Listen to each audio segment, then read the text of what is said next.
he recently expressed interest in returning to that particular franchise. Alrighty then, if you haven't watched the video, go watch the video. It's basically somebody interviewing Sam Raimi about a possibility making Spider-Man 4, and it kind of has been, you know, if you haven't noticed, that there's been rumors about it, and that there could be a possibility. And I'm gonna be honest and say something that it's, you know, it's fine if what I'm gonna say, if you disagree, if you don't like what I'm gonna say, but I believe that Peter Parker, Tobey Maguire's Peter Parker story is done, is over. In the sense of, like, we know or have a general idea where he's probably at in his life.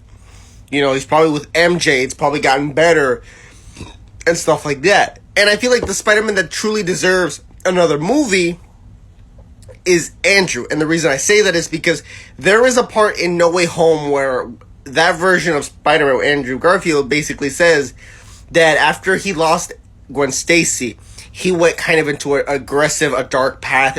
He was more aggressive. He was more frustrating and stuff like that. And I would love to see that movie of him from going from that path to slowly recovering and meeting MJ and seeing how there's hope in the sense of love. Hope of regaining the love of being Spider-Man, being that hero that New York needs and stuff like that. And I feel like that would be an interesting movie. And like I said, the villain could be a big villain that truly continues affecting Peter Parker and stuff like that. Or it could just be a small villain. Or like two small villains or something where it doesn't feel overwhelming like the previous movie, The Amazing Spider-Man 2 and stuff like that. And that's why I think he deserves it more than Tobey Maguire. Not saying, you know, if it happens, I'm going to be mad or frustrated that they made another Tobey Maguire, Sam Raimi Spider-Man movie. If it happens, I'm going to be happy. If it doesn't, you know, it happens. You know, it's whatever. You know, but that's more of my thoughts. That's more of my opinion.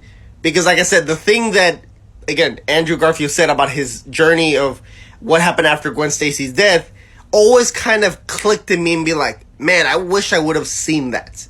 Seen that story of him, how he kind of recovered from being that. And maybe use that No Way Home event to truly then be happy again. And stuff like that, if it makes any sense. But let me know your thoughts. Like I said, it's fine if you disagree. But, yeah.